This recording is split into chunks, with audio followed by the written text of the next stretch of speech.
데살로니가 교회를 향한 성령의 인도하심을 너희들이 성령을 소멸하지 말아라. 성령을 소멸하지 말아라. 성령을 억누르지 말아라.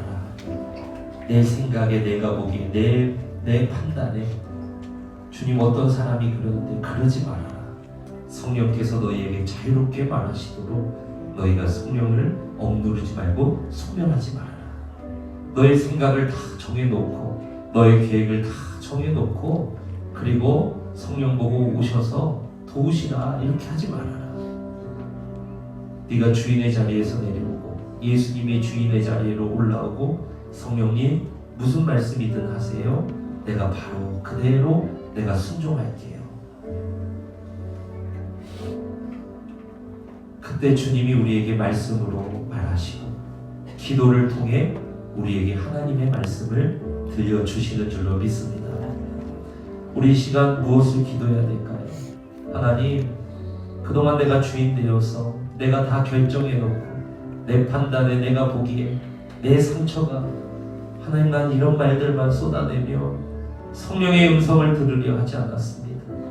이 시간 하나님 겸손히 주인의 자리에서 내려와 종의 자리에 앉아 이제 겸손히 아버지 주인의 자리에서 말씀하시는 주님의 음성을 듣기로 원하오니 공동체 예배를 통하여 우리에게 말씀하여 주시고 쉬지 말고 기도하는 자리를 통하여 우리에게 말씀하여 주시고 하나님 나의 모든 상황 속에서 주님 말씀하여 주시옵소서. 아멘. 기도를 통하여 영의 사람이 되어 성령의 사람이 되어 주님의 길을 알아보는 사람이 되게 하여 주시고 친히 우리의 손을 이끌고 우리를 인도하여 주시옵소서. 아멘. 간절히 기도합시다. 주여 3차 외치고 간절히 기도하며 나아갑니다. 주여 주여 주여. 살아계신 하나님 아버지 우리를 블레셋부터 위로 불러주시고 하나님의 말씀을 이 공동체에 들려주시니 감사드립니다.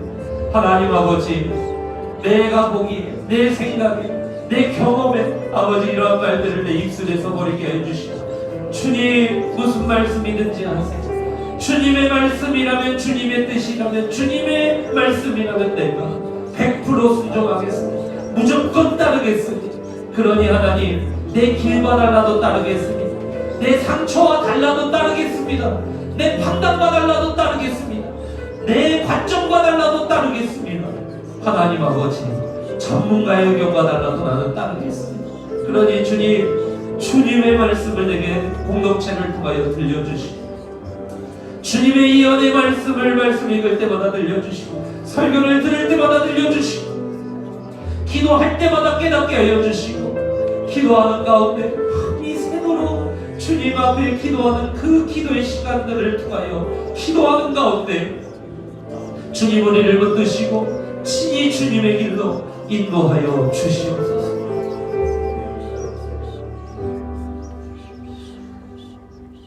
살아계신 하나님 아버지 우리를 이곳에 부르시고 하나님 앞에 나오게 하시니 감사드립니다. 하나님 지금 시대는 방향을 잃은 시대 20만이 아니라 200만 가지의 문제가 곳곳에서 덮쳐오는 위험한 시대 하나님 그러나 그러한 가운데 우리에게 말씀하시는 주님의 음성을 오늘 들었사오니 하나님 내가 주인에서 내려와 주님이 무슨 말씀하시는지 내가 그대로 순종할 마음을 가지고 아버지의 말씀을 듣는 우리가 되게 하여 주시옵소서.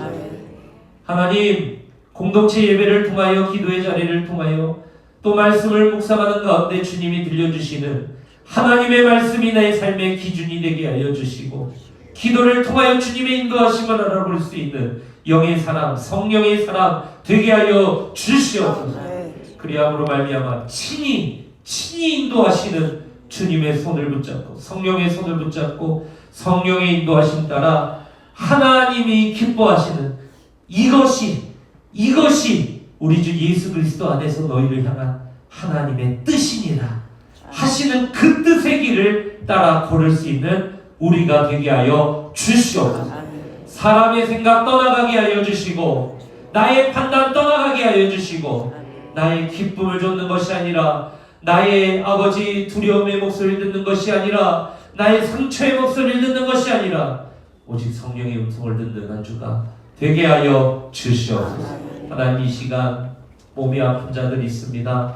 성령의 은사주 치유의 은사 있다 하셨사오니 공동체의 기도를 통하여 그들에게 치유의 은혜가 임하게 하여 주시고 하나님의 역사로 말미암아 건강한 육신으로 주님의 사명을 감당하게 하여 주시옵소서. 이번 주간에도 중요한 결정을 앞둔 자들 성령으로 친히 인도하여 주시고 이번 주간에도 하나님의 백성들이 살아나는 놀라운 은혜가 임하게 하여 주시옵소서. 감사로 또 선교로 건축으로 요셉의 창고로 아버지 앞에 다양한 모습으로 또 지정으로 아버지 앞에 제목 올려드리며 기도합니다. 주님께서 기도 제목 받으시고 하나님의 응답으로 역사하여 주시옵소서. 10의 1조 드려 주님이 나의 왕 나의 주인이라는 고백을 올려드리오니 주님 고백 받으시고 하나님이 왕이시라는 자들에게 주님의 통치로 임하여 주시옵소서. 지금은 우리 주 예수 그리스도의 은혜와 하나님 아버지의 사랑과 보혜사 성령님의 교통하심이 사랑하는 블레셋톡의 모든 성도들 머리 위 지금으로부터 영원토록 함께 하시기를 간절히 축원하옵나이다. 아멘. 그래서 첫 번째로 선교한 도시가 빌립보.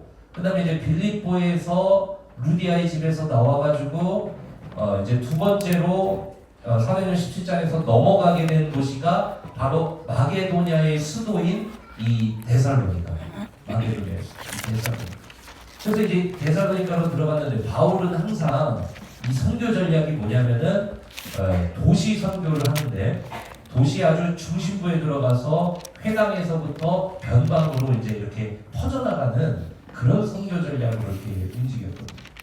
그래서 이제 바울이 데살로니가에 들어가서 이제 교회를 세우고 3주 동안 이 데살로니가에서 이제 교회를 세우고 성도를 이렇게 가르칩니다.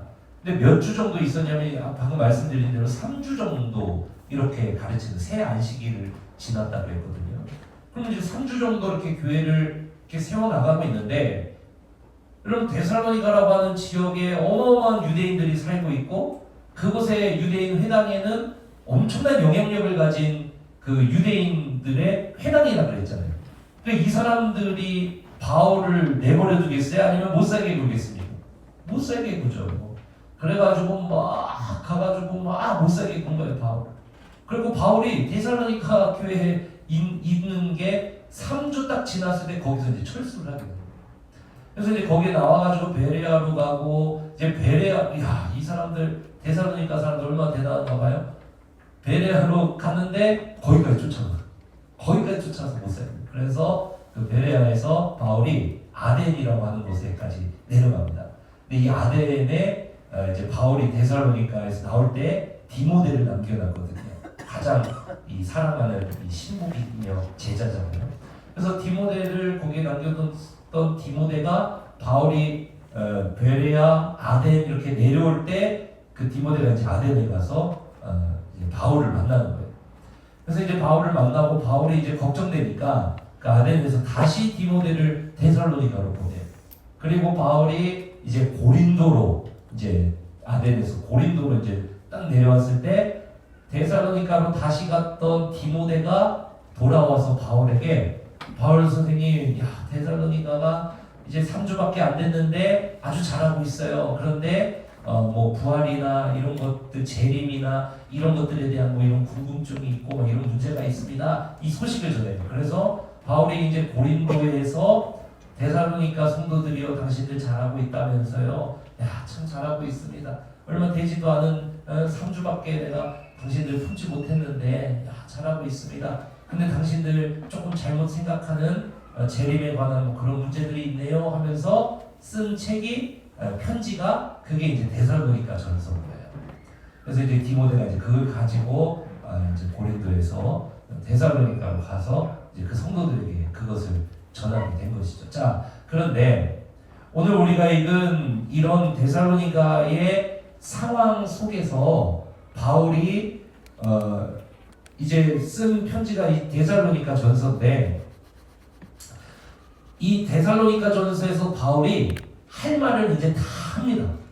할 말을 다 하고 데살로니가 성도들의 그 교리적인 문제나 이런 거에 대해서 답을 다 하고 이제 우리가 읽은 데살로니가전서 5장 16절부터 24절까지가 속한 요 위에 5장 12절부터 28절까지가 바울이 이제 마지막으로 이러면서 이제 끝으로 인사를 하는 장면이에요. 그런데 인사를 하기 전에 바울이 요 12절부터 28절까지 말씀 속에서 마지막으로 잘 있으세요 하기 전에 몇 가지 권면을 합니다. 권면.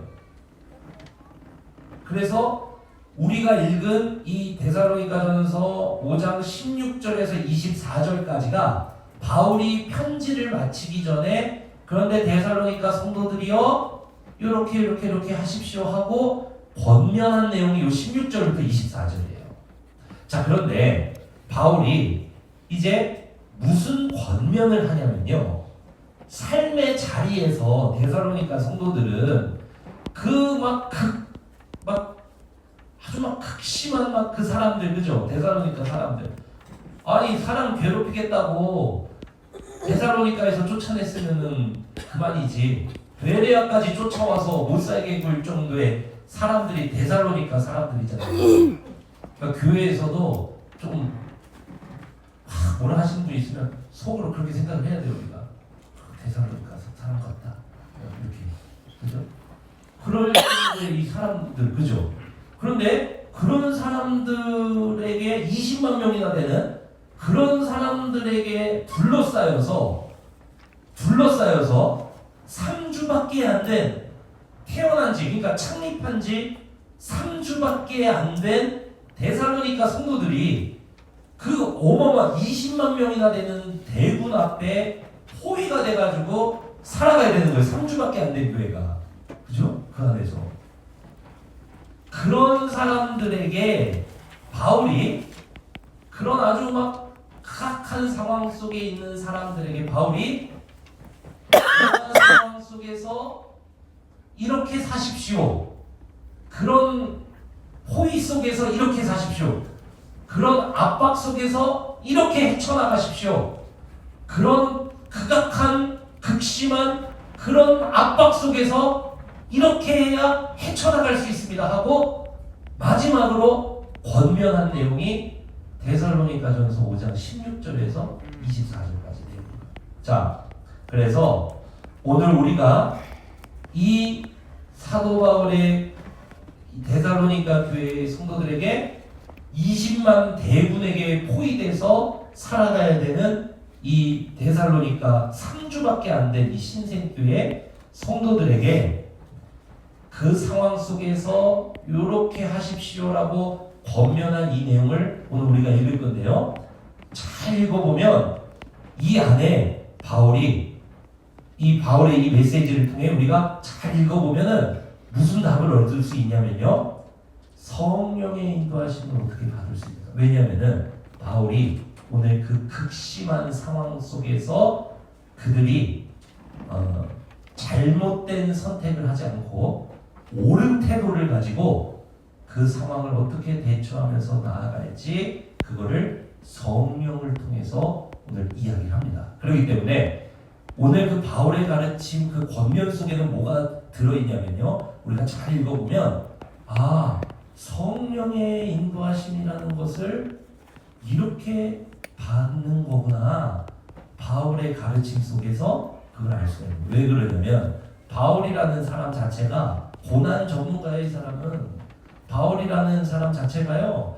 고난 전문가 완전히 파선도 해봤다가 완전히 폭풍 속에 파손해가지고 휩싸여도 갔다가 사람들한테 죽을 때까지 때려맞기도 해봤다가 별의별 고통을 다 겪은 사람인데 그런 사람이 3주밖에 안 된 그 신생교회에게 아주 엑기스 같이 성령의 인도하심을 따라 그 20만 명이 너희를 둘러싸고 있지만 거기에서 성령의 인도하심을 따라 너희가 이렇게 대적하면서 거기를 헤쳐나와라. 이렇게 쓴 내용입니다. 여러분, 그래서 오늘 말씀을 통해 우리 사랑하는 브레센터의 모든 성도님들이 성령의 인도하심을 받는 그러한 방법을 오늘 말씀을 통해 깨닫게 되시기를 주님의 이름으로 축원합니다. 자, 그럼 16절에서 18절을 한번 읽어보세요. 16절에서 18절 같이 한번 읽어보겠습니다. 시작. 항상 기뻐하라. 쉬지 말고 기도하라. 범사에 감사하라. 이것이 그리스도 예수 안에서 너희를 향하신 하나님의 뜻이니라. 이렇게. 여러분 그러면은 이 말을 한번 자세히 들여다보세요. 이 말을 한번 자세히 들여다보세요. 16절에 보면 항상 뭐하라 그래요? 기뻐하라 그러고 17절에 보면은 쉬지 말고 뭐하라 그래요? 기도하라 그러고 18절에 보면 범사에 뭐하라 그래요? 감사하라 이렇게 이야기하죠. 그러면은 자세히 한번 들여다보세요. 항상 기뻐하라, 쉬지 말고 기도하라, 범사에 감사하라. 이거는 20만 대군이 그들을 포위하고 있는 상황 속에서 어떤 태도로 살아가야 될 것인지에 대해서 바울이 이렇게 이야기를 하는 거예요. 그 상황을 어떻게 대적해야 될 것인지. 근데 여러분 한번 잘 보세요. 항상 기뻐하라 이 말은 항상 기뻐하지 않는 길이 있다는 거잖아요. 그죠? 항상 기뻐해라 이 말은 뭐냐면은 그 상황 가운데 항상 기뻐해야 되는 것을 택하는 길이 있고 불평하고 불만하는 길이 있다는 거죠. 우울한 길이 있다는 거잖아요. 쉬지 말고 기도하라 이 말은 쉬지 말고 기도해야 되는 상황 속에서 내가 쉬지 말고 기도하는 길을 선택하는 길도 있고 낙심하고 좌절하고 그냥 주저앉아 있는 길이 있다는 거 아니에요. 그죠? 범사에 감사하라 이 말은 내가 모든 상황 속에서 소망 주시는 주님을 바라보고 감사하는 길이 있고 내가 좌절하고 낙심하고 주저앉은 길이 있다는 거 아니에요. 그죠? 바울이 뭐라고 이야기하냐면은 그 두 길이 있다는 거예요. 두 길이 있는데 그 중에서 18절을 보세요. 이것이 이렇게 이야기해요. 이것이 그죠? 이것이 그리스도 예수 안에서 너희를 향하신 하나님의 뭐라 그래요? 뜻이니라 이렇게. 자 그러면은 두 갈래 길이 있다 이거예요. 하나는 내가 좌절되는 상황, 고난되는 상황, 내가 막 낙심되는 상황, 막 주저앉고 싶은 상황, 내가 막 기뻐할 수 없는 상황이 있어요. 근데 그럼에도 불구하고 내가 뭐예요? 항상 기뻐하기 위한 그 길이 있어요. 쉬지 말고 기도하지 않는 길이 있고 낙심하는 길이 있고 주저앉는 길이 있고 우울한 길이 있고 쉬지 말고 기도하는 길이 있고 범사에 감사하지 않는 길이 있고 범사에 감사하는 길이 있고 그런데 그 두 갈래 길 중에 바울이 지금 뭐라고 이야기하면 이것이 이렇게 이것이 그리스도 예수 안에서 너희를 향하신 하나님의 뭐라 그래요? 뜻이니라 이렇게 얘기해요. 그러면은 이 두 갈래 길 중에 바울은 어떤 길로 나아가라는 거예요 지금?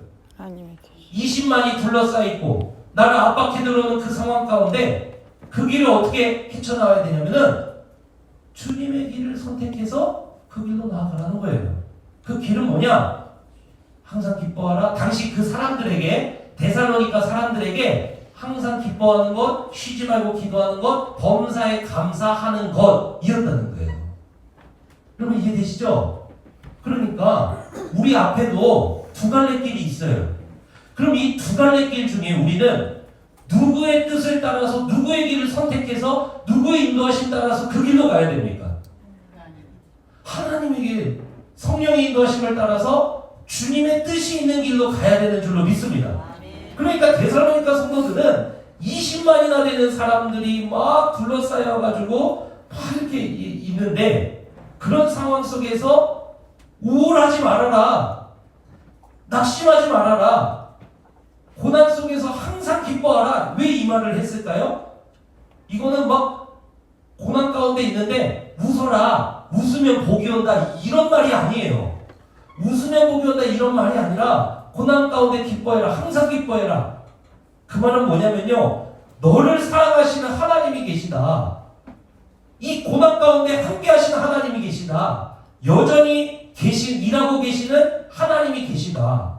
불안하지, 두렵지, 괴롭지, 끝나지 않는 날이 버겁지. 그러나 하나님이 계시다. 그것을 보고 항상 기뻐하는 길을 택하라 이렇게 얘기한 거예요. 쉬지 말고 기도하라. 모든 고난 가운데 하나님께서 역사하신다. 그러니까 압박되는 그 상황 속에서 주저앉지 말아라. 낙심하고 그냥 포기하지 말아라. 쉬지 말고 모든 상황 가운데 20만 가지나 되는 문제가 너를 닥쳐올 건데 그 가운데 너는 기도하는 길을 택하라 이렇게 해요. 범사에 감사하라. 이건 뭐예요? 내가 처한 상황과 환경에 관계없이 일이 되고 있든지 안 되고 있든지 이게 뭐냐면은 감사하라. 이거 무슨 이야기일까요? 우리 그리스도인들은 부활의 소망을 가진 사람들이다. 바울이 데살로니가 교회에 재림의 소망, 재림에 대해서 가르치거든요. 그러니까 이 범사에 감사하라. 그 배경 밑에 깔려있는 배경 속에는 우리에게는 다시 오실 예수 그리스도 계시다. 지금 상황이 안 되는 것 같지 때로는 네가 잃어버린 것도 있지, 어려운 것도 있지, 당한 것도 있지, 왜 나한테 이런 일이 하는 것도 있지, 내가 언제까지 이래야 되나 이런 것도 있지. 그러나 그게 끝이 아니다. 주님이 다시 오셔서 부활의 소망 가운데 우리는 최후 승리하는 사람. 우리는 연전연승하는 사람이 아닐 수도 있다. 그러나 범사에 감사하라. 왜요? 우리는 최후 승리하는 사람이다. 그걸로 20만 가지의 문제를 대적해라. 바울이 20만 대군을 대적해라. 그게 그리스도 예수 안에서 너희를 향하신 하나님의 뭐라 그래요? 뜻이니라 이렇게 이야기하는 거예요. 그럼 여러분 중요한 게 있어요. 그게 뭐냐면은 우리도 데살로니가 성도들처럼 20만 가지 문제가 우리를 둘러싸요. 그 상황 속에서 우리는 하나님의 뜻을 찾아서 그 길로 가야 되는 줄로 믿습니다. 그래서 바울은 하나님의 일과시 하나님의 뜻이 있는 길을 알려주고 그리로 가라고 지금 이야기하고 있는 거예요. 우리도 마찬가지죠. 20만 가지나 되는 문제가 우리를 둘러싸고 있을 때 우리는 이 상황 속에서 누구의 뜻을 따라서 그 상황을 대적해야 됩니까? 내 뜻을 따라서요? 아니면 누구의 뜻을 따라서요? 하나님의 뜻. 하나님의 뜻을 따라서. 그죠? 그 하나님의 뜻을 따라서 그렇게 살아갈 수 있도록 데살로니가 성도들의 오늘 주님이 말씀하신 것처럼 하나님의 뜻을 따라서 그 20만 가지나 되는 상황 속에서 헤쳐나가고 그렇게 인도하신 것 같아서 이렇게 그 하나님의 뜻을 따라서 갈 수 있는 것이 무엇이냐? 그게 성령의 인도하심이잖아요. 그거를 어떻게 받냐 이거예요. 그걸 어떻게 받냐 이거예요. 모르니까 오늘 우리가 모였겠죠. 그게 19절부터 나옵니다. 19절 같이 한번 읽어보겠습니다. 시작. 성령을 소멸하지 말며. 여기서부터 시작합니다. 성령을 소멸하지 말며. 이 단어는요 문자적인 의미로 불을 끄는 거예요. 매라고 하는 단어가 먼저 나오는데 매, 스베뉴 때 매라는 거는 이제 하지 마라 이런 뜻이고 스베뉴 때 이거는 불을 끄지 마라. 그러니까 매 스베뉴 때 이거 합치면은 불을 끄지 마라 이렇게 해요. 자 그러면은 문자적으로는 용례를 제가 찾아봤어요. 에베소서 6장 16절이라든지 히브리서 11장 34절이라든지 문자적으로 불을 끄는 거예요. 그런데 단어사전을 살펴보니까 은유적으로는 뭐가 있냐면 억누르다라는 단어로 가능하고 두 가지 의미가 있어요. 완전히 꺼버리는 것도 있고 억누르는 것도 있고 어쨌든 의미는 똑같아요. 의미는 똑같아요. 그게 뭐예요? 성령을 억누르지 마라. 성령을 꺼뜨리지 마라.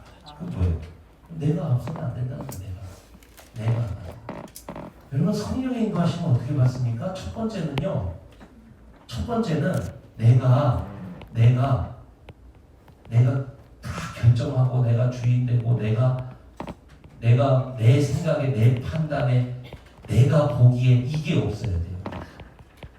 성령을 소멸하지 말고 성령을 억누르지 말며 성령을 꺼뜨리지 말며 내 생각에 내가 보기에 내 판단에 내 경험에 이게 성령을 억눌러서 꺼뜨린다고요.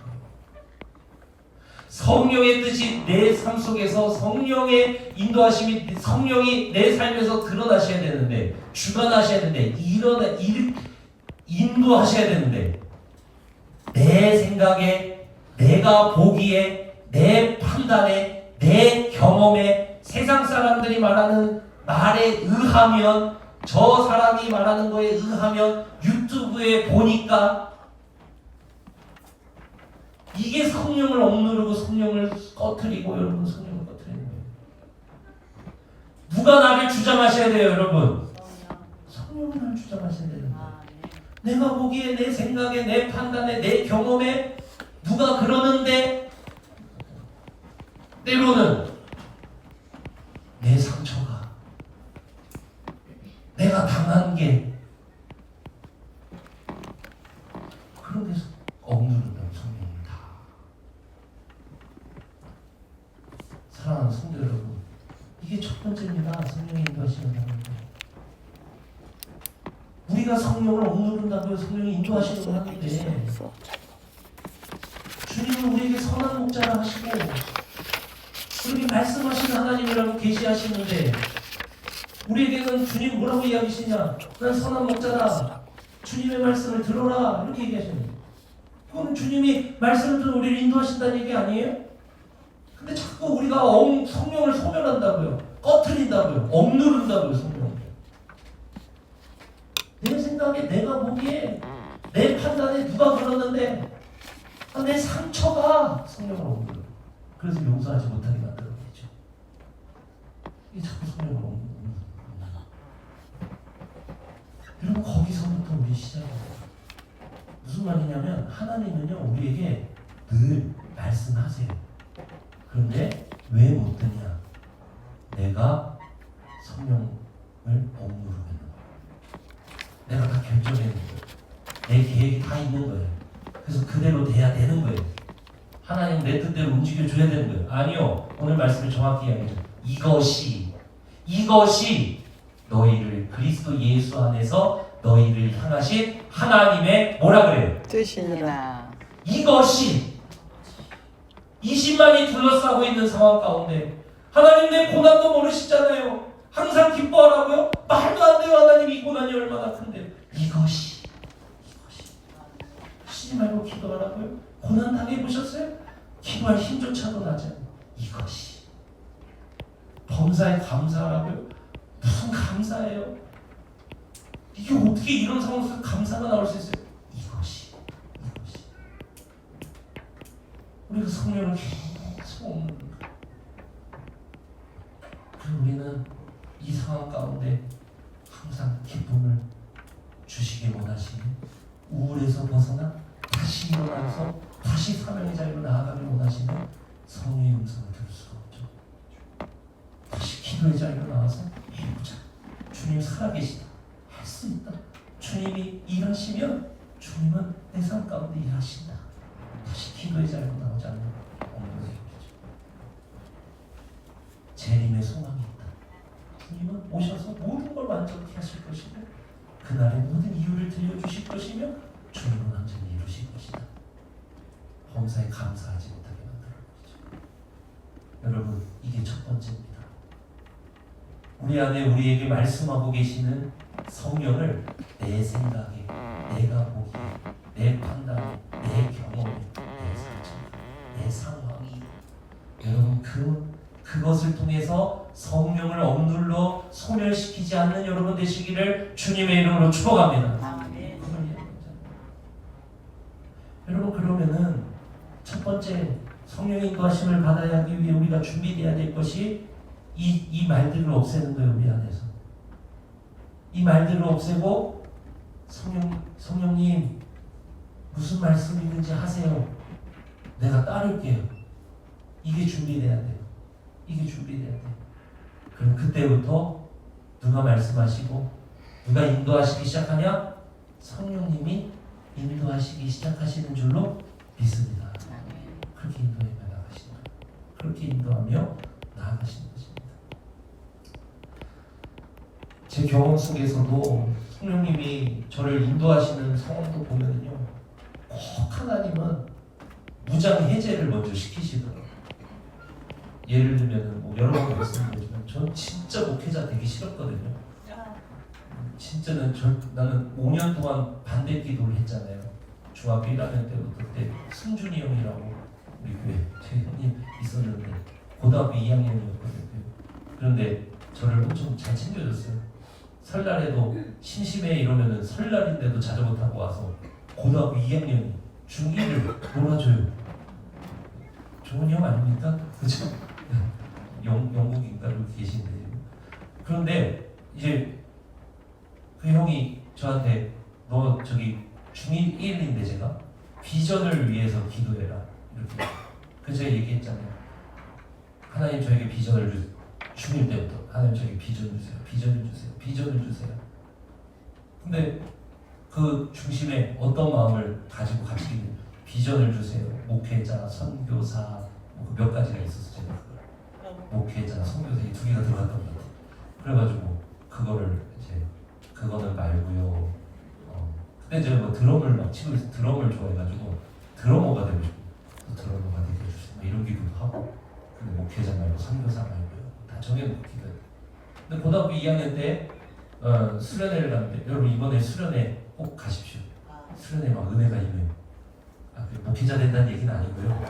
다른 좋은 은혜가 임합니다.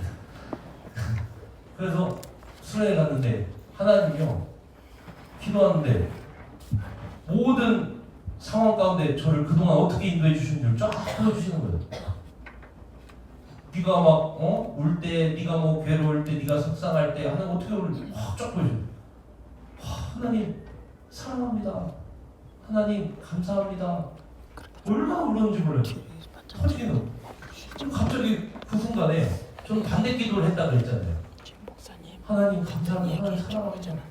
무슨 말씀 하시든지 하나님을 사랑하지 않을 수가 없는 상태를 만들어 버리십니다. 근데 거기에 그냥 쑥 집어요. 목회자가 되겠니? 이렇게 쑥 들어요. 저는요 그때까지 한 번도 그런 생각도 해본 적도 없고 5년 동안 그 기도를 비전을 위한 기도를 하라는 그 기도 제목을 가르침을 받고 나서 5년 동안 그 반대 기도를 했다니까요. 그러니까 여러분도 너무 반대 기도는 하지 마세요. 꼭 그 일을 시키시더라고요. 그런데 그 있잖아요. 쑥 들어요. 그런데요 그때부터 다른 생각이 안 들어요. 이거밖에 안 들어요. 여러분 하나님은요 주님이 몰라요. 주님이 무슨 말씀이든지 하시든 제가 따를게요. 지금도 그런 사람들에게 말씀하시는 줄을 믿습니다. 여러분 저도 기도 습관이 하나가 있는데 그게 뭐냐면 복잡할 때, 머리가 확정이 안 될 때, 그리고 답답할 때, 막힐 때 저는요 하나님 앞에 무릎 꿇고 제 기도 습관 하나님 무슨 말씀이든지 하세요. 제가 그대로 따라갈게요. 하나님 무슨 말씀이든지 하세요. 저는 계속해서 그 마음을 점검하면서 하나님이 저에게 들려주신 그 말씀들을 들으려고 했습니다. 그러면 어떤 때는 누구한테 가서 용서를 구해라 하시기도 하시고 어떤 때는 뭐 생각을 또 들려주시기도 하고 다양한 상황 속에서 정리되게 하시고 그럼 그걸 다 하나 적어냈어요. 그걸 적습니다. 그걸 그대로 가지고 순종하면은 그게 다 맞아요. 주님. 사랑하는 성도 여러분, 성령을 소멸하지 마요. 내 생각에, 내 판단에, 내가 보기에, 내 기준에 세상에서 그러는데 누가 그러는데 여러분 그것으로 성령을 억눌러 꺼뜨리지 않는 여러분 되시기를 주님의 이름으로 축원합니다. 그럼 두 번째가 뭐냐면은 그 다음 말씀이에요. 20절. 같이 한번 읽어보겠습니다. 시작. 예언을 멸시하지 말고 이렇게 예언을 멸시하지 말고 이렇게 얘기하는 거예요. 예언을 멸시한다는 것이 무엇입니까? 예언은 바울의 언어에서 예언이라는 것은 교회에 주시는 하나님의 말씀이에요. 그것은 성경을 이야기하기도 하고 동시에 공동체 안에서 주시는 하나님의 말씀을 이야기하기도 합니다. 왜 그러냐면 고린도전서 12장 10절 때문에 그래요. 우리 같이 한번 읽어보겠습니다. 시작. 어떤 사람에게는 능력 행함을 어떤 사람에게는 뭐를 준다고요? 예언함을 준다는 얘기를 하는 거예요. 그래서 초대교회에는 누가 설교를 했냐면은 예언의 은사가 있다라고 증명된 사람들이 이 설교를 했어요. 그러면은 예언이라는 건 뭐냐면은 공동체에 주시는 하나님의 말씀. 넓게는 성경 자체를 이야기하며 좁게는 공동체에 주시는 하나님의 말씀. 더 좁게는 내게 주시는 하나님의 말씀. 여러분 그것이 예언입니다. 예언을 뭐 하지 말라 그래요? 멸시하지 말아라 이렇게 얘기합니다. 사랑하는 성도 여러분, 아무것도 아닌 것 같아도요, 주님은 공동체에 계속해서 말씀을 하고 계신 줄로 믿습니다. 아무것도 아닌 것 같아도요, 우리가 성경을 통독하는 가운데 묵상하는 가운데서도 하나님은 우리에게 말씀을 하고 계신 줄로 믿습니다. 여러분 그런데 중요한 건 뭐냐면 그 예언을 멸시하는 거예요. 그래서 여러분 우리 그리스도인들은요, 하나님이 제일 모르셔요. 무슨 말씀이든지 하시든지 내가 들을게요. 날 인도해 주세요. 그때부터 하나님의 말씀이 들리기 시작합니다. 여러분 그렇기 때문에 그리스도인들은요, 말씀을 통해서 누구의 인도하심 받냐? 성령의 인도하심을 받는 줄로 믿습니다. 예전에 코로나 때 교회에서 이제 강사님들을 이렇게 좀 섭외해가지고 이렇게 저녁 예배나 뭐 이렇게 금요일 때 우리가 종종 강사 초청을 하잖아요. 근데 이제 코로나가 이제 막 그렇게 이렇게 뭘까요? 막 폐쇄하고 막 그러진 않고 교회를 그 당시에 좀 심해져가는 그러한 시절이었어요. 이렇게 막 이렇게 마스크 쓰고 뭐 확진자 나오는데 막 두려워하고 막 이러던 시절이었는데 강사님을 이제 이렇게 교육자 회의에서 이제 뭐 이렇게 보통 우리는 이렇게 성령의 사역을 하시는 분들을 좀 많이 초청을 하니까 이제 그런 강사님 또 이렇게 방송에도 나오고 이런 분을 초청해가지고 이제 그분을 이렇게 모시려고 이제 스케줄을 전화해서 물어봤어요. 근데 이제 그러고 나서 이제 스케줄만 확보를 해놓고 이분을 이제 어디다가 이렇게 어느 날에 배치하면 이렇게 좋을까 섭외하면 그런 걸 알아보면서 그분의 이제 설교를 이제 저희가 교육자들이 이제 쭉 이렇게 듣잖아요.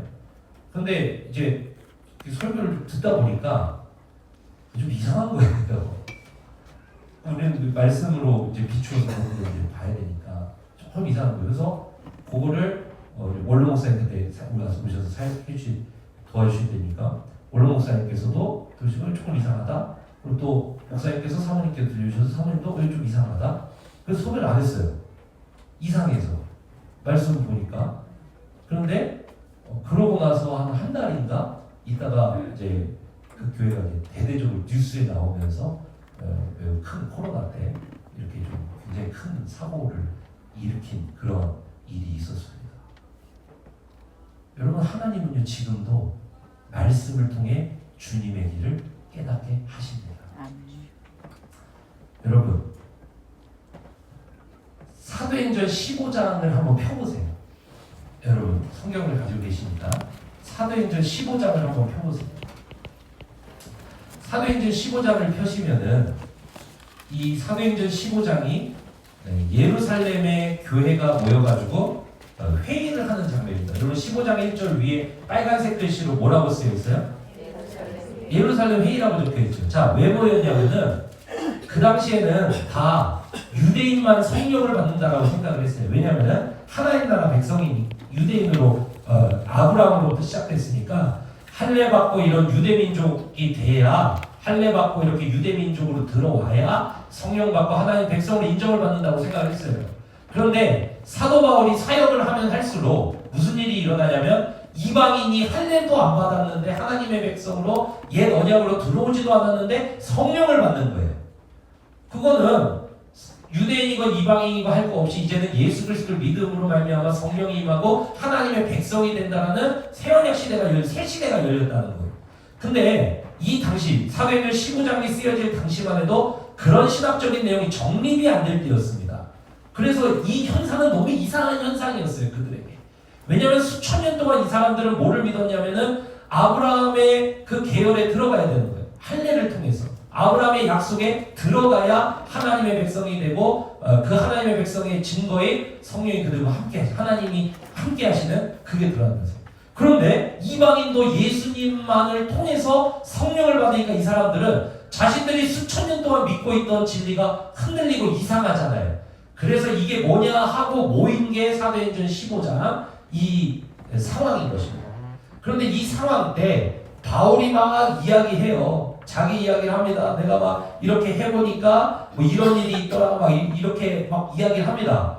그래서 그때 뭐가 일어나냐면 분쟁이 일어나요. 교회 안에. 야 말도 안 돼. 이방인도 할례 받아야지. 그래야 하나님 백성으로 들어오는 거지. 아 옛 약속을 이제는 그것보다 더 중요한 예수 그리스도의 새 약속이 왔기 때문에 그냥 예수님만 믿어도 하나님 백성 되고 성령 받아. 아니야 아브라함 그 언약도 중요해. 그러니까 이 할례를 받아야 되고 율법 그 음식 규정 지켜야 되고 그렇게 해야 돼. 막 분쟁이 일어나요. 여러분 펴신 성경 사도행전 15장 6절 7절을 한번 보세요. 사도와 장로들이 이 일을 의논하러 어떻게 했다 그래요? 모였다 그래요. 근데 많은 변론이 있었다 그래요? 없었다 그래요?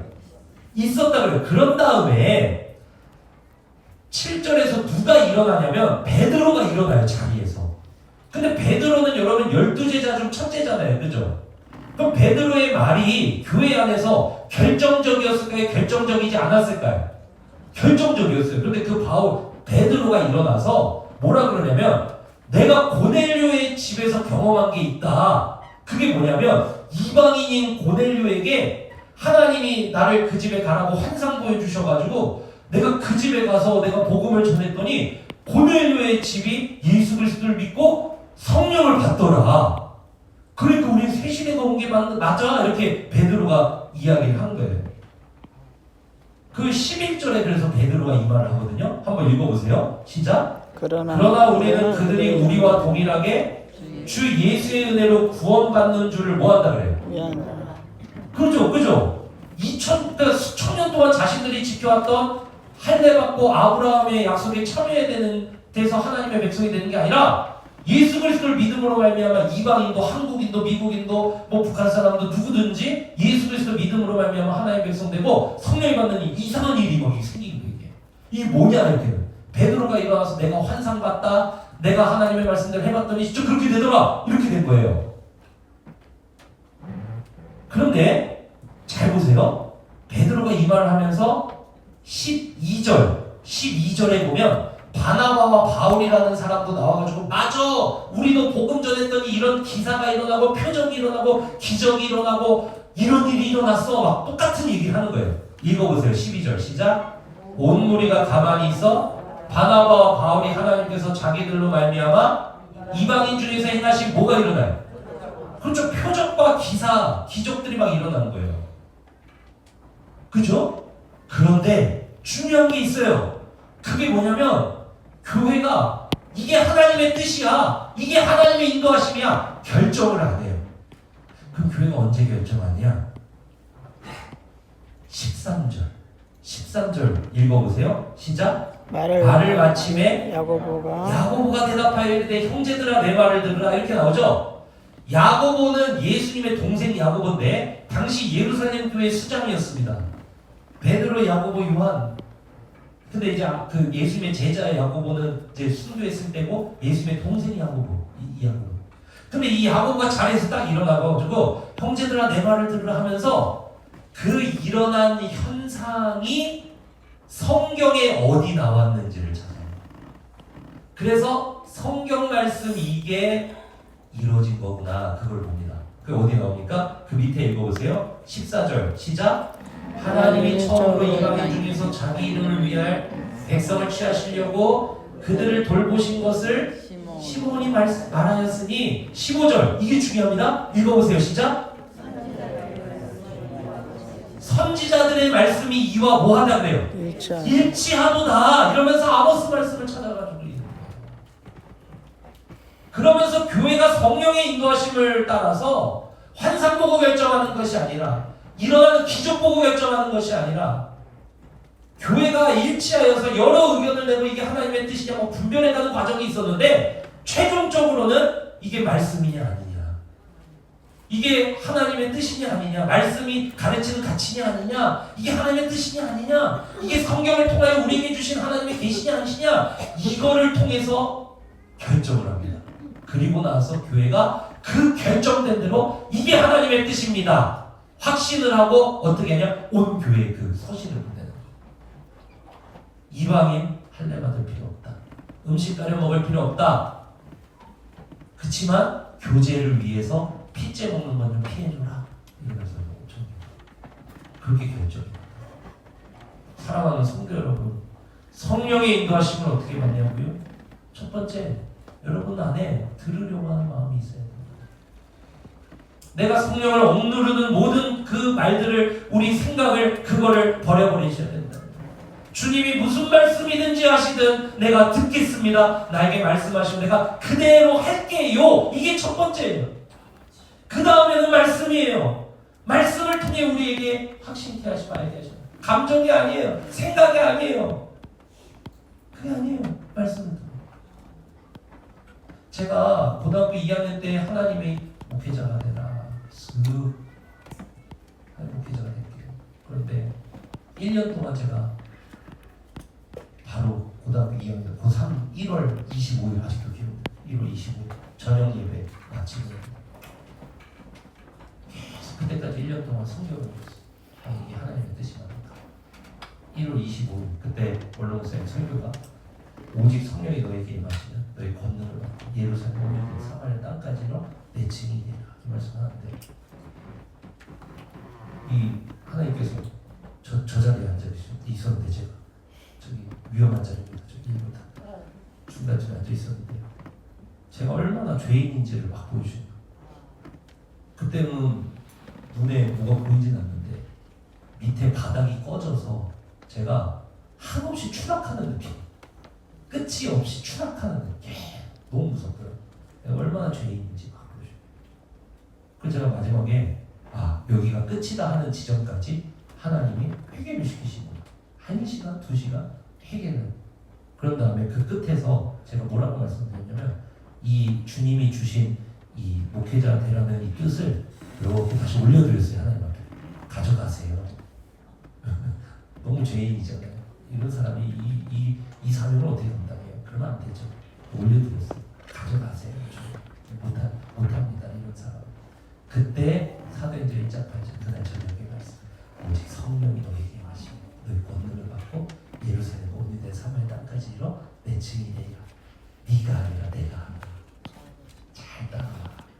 그래서 그 말씀 붙잡고 목회자로 하시는 사랑하는 성도 여러분, 지금도 하나님의 말씀으로 우리를 인도하십니다.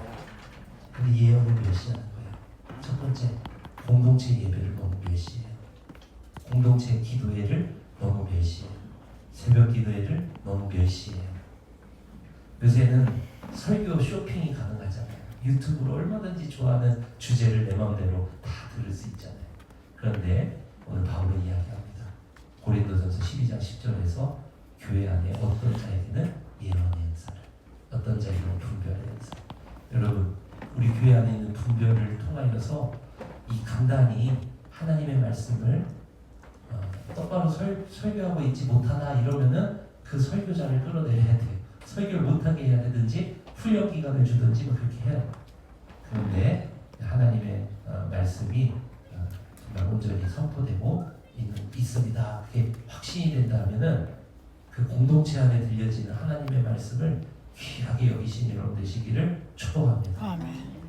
유튜브 신앙의 좋은 점은 다양한 말씀을 내가 섭취할 수 있다는 거지만 유튜브 신앙의 안 좋은 점은 공동체 예배를 멸시하는 신앙으로 지금 교회가 발전하고 있어요. 그러면 안 돼요. 주님은 우리에게 필요한 말씀을 공동체를 통해 허락하신다는 사실을 믿으시기 축복합니다. 그리고 이 말씀을 어떻게 성령의 인도하심을 어떻게 이 말씀을 실제적으로 따를 수 있는지를 이제 몇 주 뒤에 제가 설교를 했고요. 오늘은 중요한 거 성령은 어떻게 인도하시냐? 첫 번째, 주님 무슨 말씀이든 하세요. 내가 따를게요 하는 자. 성령을 소멸치 않는 자, 억누르지 않는 자. 두 번째, 하나님의 말씀 이해를 하는 것. 하나님이 오늘 내게 주시는 그 말씀을 듣는 자, 그 말씀을 읽는 자, 공동체 통해서 주시는 말씀들을 듣는 자. 여러분, 그래서요 디모데 후서 3장 15절에서 16절까지 읽어보세요. 같이 한번 읽어봅니다. 디모데후서 3장 15절 16절입니다. 시작. 또 어려서부터 성경을 알았나니 성경 능히 너로 하여금 그리스도 예수 안에 있는 믿음으로 말미암아 구원에 이르는 뭐가 있다 그래요? 성경에서 지혜는 옳고 그름을 분별하는 능력이에요. 번뜩이는 아이디어가 아니에요. 옳고 그름을 분별해서 옳은 길로 가게 하는 게 뭐라는 거예요? 그 말씀이라는 거예요. 그러면 16절도 읽어보세요. 시작. 모든 성경은 하나님의 감동으로 된 것으로 교훈과 책망과 바르게 함과 의로 교육하기 위해. 자, 의의 반대는 뭐예요? 죄잖아요. 그죠? 율법이잖아요. 율법이고 죄잖아요. 그죠? 그럼 의는 뭐예요? 주님 옳게 여기시는 삶 아닙니까? 두 갈래 길이에요. 둘 중에 주님이 옳게 여기시는 길로 나를 성령께서 데리고 인도하실 때 쓰시는 게 성경이다. 교훈은 뭐예요? 교훈 받음과 받지 않음이 있잖아요. 바르게 함과 바르게 하지 않음이 있잖아요. 책망이 있고 책망받지 않는 게 있잖아요. 그 두 갈래 길 중에 주님의 뜻으로 성령께서 붙들고 인도하실 때 쓰시는 게 뭐냐? 그게 바로 하나님의 말씀이에요. 사랑하는 성도들. 그런데 중요한 게 있어요. 그게 뭐죠? 이러한 말씀이 있어도 기도하지 않으면 하나님의 말씀을 알아듣지 못합니다. 오늘 말씀 그래서 17절에 뭐가 나와요? 쉬지 말고 뭐하라 그래요? 기도하라. 여러분 누가복음 6장 12절에서 13절 읽어볼까요? 같이 한번 읽어보세요. 시작. 이때 예수께서 기도하시러 산으로 가사 밤이 새도록 하나님께 뭐 하셨다 그래요? 기도하셨다 그랬어요. 그러고 나서 하나님 뭐 하신지 아십니까? 13절에 보니까 택해요. 제자들을 택해요. 제자들을 택할 때 하나 예수님은요 아무나 가서 막 부르신 게 아니라 밤새도록 기도하시면서 성령의 뜻을 구하시면서 13절에서 제자들을 택했다. 여러분 이게 뭘 이야기합니까? 뭘 이야기합니까? 주님 나에게 무슨 말씀이든지 하세요. 내가 분명히 듣고 행하겠습니다. 100% 행하겠습니다. 라고 하는 중심. 하나님의 말씀 그리고 쉬지 말고 기도. 여러분 이 세 개가 삼각형 완전한 균형을 이루면서 여러분 나아갈 때 여러분 우리에게 하나님의 뜻이 밝히 들어간다. 여러분 그걸 어떻게 알 수 있을까요? 다시 데살로니가전서로 돌아와 보세요. 여러분 21절부터 한번 읽어보겠습니다. 21절 읽어보세요. 시작. 범사에 헤아려 뭐를 취하라? 그렇죠.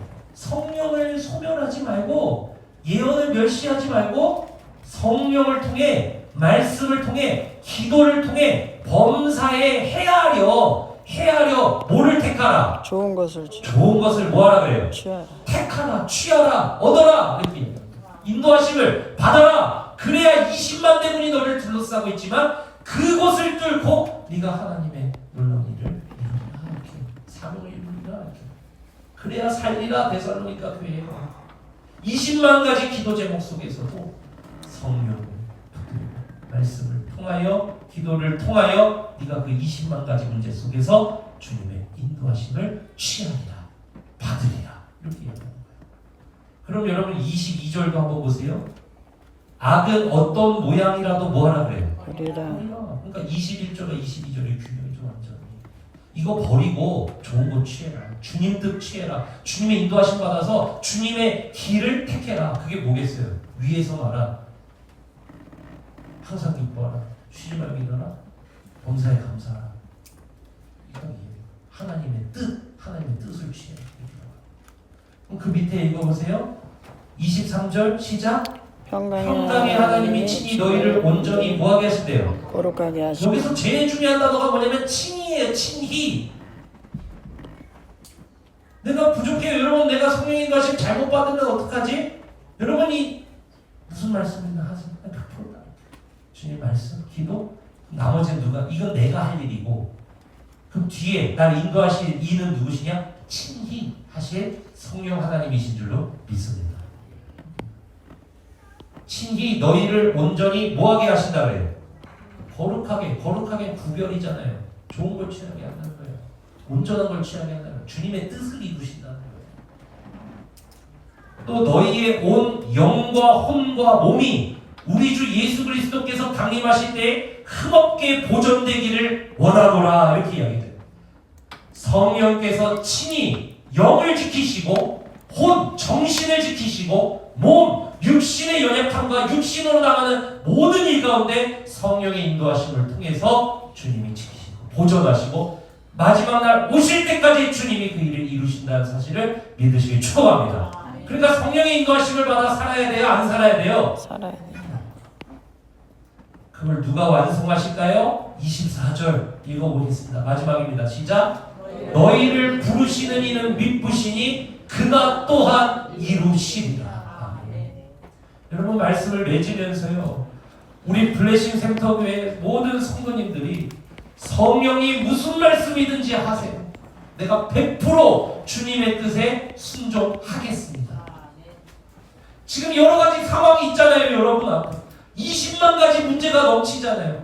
내 생각에, 내가 보기에, 내 판단에 그거 버리고 성령 억누르지 말고 성령을 억누르지 마세요. 눌렀던 손을 내리고 성령을 받아들이세요. 성령이 주인의 자리에 오셔가지고 나를 통치하시도록 받아들이세요. 주님 무슨 말씀이든 하세요. 내가 100% 순종하며 따라가겠습니다. 그리고 공동체 예배로 나오는 거예요. 기도의 자리로 나오는 거예요. 새벽 기도, 금요일 기도, 주일 오전, 주일 저녁 예배 자리, 기도의 자리로 나가는 거예요. 공동체 가운데 들려진 하나님의 말씀, 일상 속에서 내가 있는 하나님의 말씀, 여러분 그 모든 시간 통해서 또 쉬지 말고 기도하는 그 기도의 현장 속에서 주님께서 친히 우리를 붙잡으시고 영과 혼과 몸을 보존하시는 인도하심을 이루실 줄로 믿습니다. 여러분 그렇게 한 주간도 주님의 인도하심을 구하며 나아가시는 우리 브레센터의 모든 성도님들 되시기를 주님의 이름으로 축원합니다. 아멘.